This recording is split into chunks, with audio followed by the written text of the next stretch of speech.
শুভ বিকেল বন্ধুরা, সুনেহার সংসারে আপনাদের সকলকে স্বাগত।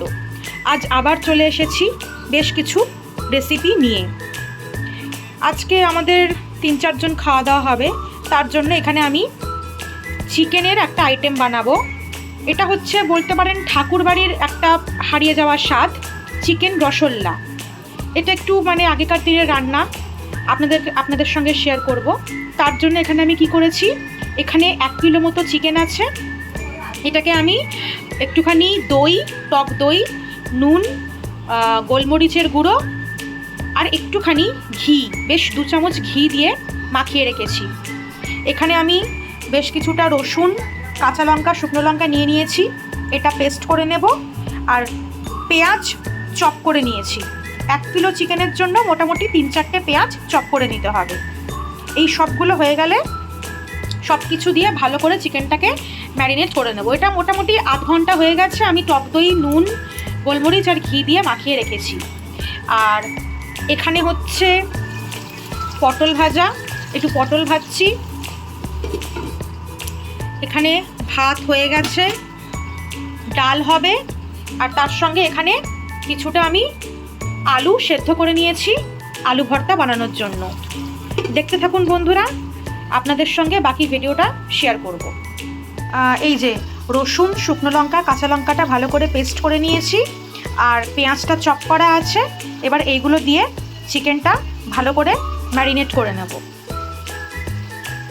এই রান্নাতে কিন্তু হলুদ, জিরে গুঁড়ো, ধনে গুঁড়ো বা আদা এসবের কিচ্ছুর ব্যবহার হয় না, কিন্তু তা বলে স্বাদের কিন্তু কোনো কমতি নেই। আগেকার দিনের মানুষদের তো অনেক বড় বড় পরিবার ছিল, তারা এত রকম মশলাপাতি দিয়ে রান্না করার সময় করে উঠতে পারতেন না। চিকেনটা ভালো করে ম্যারিনেট হয়ে গেছে। তাহলে আমি আরেকবার বলে দিচ্ছি এটাতে আমি কী দিয়েছি।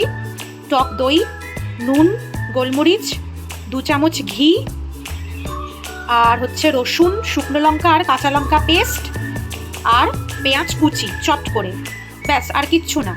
এর মধ্যে হলুদ গুঁড়ো, জিরে গুঁড়ো, ধনে গুঁড়ো, আদা এসব কিচ্ছু পড়বে না। পুরো রান্নাটাই হবে একটু ঘিতে।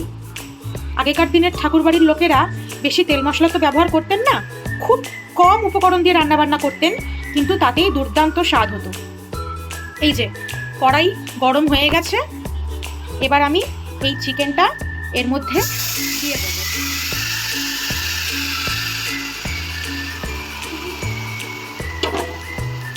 পুরো রান্নাটাই কিন্তু ঢাকা দিয়ে সেদ্ধ করে রান্নাটা হবে। এবার এটাকে আমি ঢাকা দিয়ে আস্তে আস্তে সেদ্ধ হতে দেবো। গ্যাসটাকে একটু আস্তে রাখবো, পেঁয়াজ আছে তো প্রচুর জল ছাড়বে। চিকেনটা বেশ 10 মিনিট ঢাকা দিয়ে সেদ্ধ হতে দিয়েছিলাম। দেখুন পেঁয়াজ থেকে কতটা জল ছেড়েছে। আমি কিন্তু এখন অবধি কোনো জলের ব্যবহার করিনি। এটা এইভাবেই আস্তে আস্তে সেদ্ধ হবে। গ্যাসটাকে লো টু মিডিয়াম রাখতে হবে। চিকেনটা সেদ্ধ হচ্ছে। টক দই দিয়েছি, তাই স্বাদটা ব্যালেন্স করার জন্য অল্প একটু চিনি আমি দিয়ে দেবো। দিয়ে আবারও 10-15 মিনিট সেদ্ধ করব। এবার বেশ 1 চামচ ঘি দেবো আবারও। আর একটু ঝাল খেতে আমরা ভালোবাসি, তার জন্য ওপর থেকে বেশ কয়েকটা চেরা কাঁচা লঙ্কা দিয়ে দেবো। দিয়ে মিক্সড করে নেব।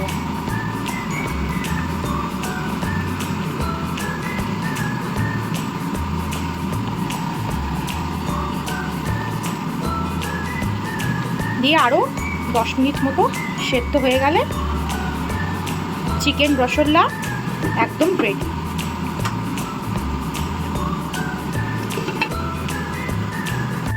এই যে বন্ধুরা, চিকেন রসল্লা একদম রেডি।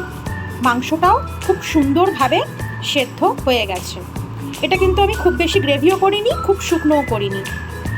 এর সঙ্গে আছে আলুর ভর্তা, ডালটা কুকারে আছে, আর পটল ভাজা। এবার সার্ভ করে আপনাদেরকে দেখাচ্ছি। খাবার সার্ভ হয়ে গেছে। আশা করছি দেখতে যেরকম ভালো হয়েছে, খেতেও সেরকমই সুস্বাদু হবে। তাহলে বন্ধুরা, আজকের ভিডিও আমি এখানেই শেষ করছি। সকলে সুস্থ থাকবেন, ভালো থাকবেন। আবার দেখা হবে নতুন কোনো ভিডিওতে। ধন্যবাদ।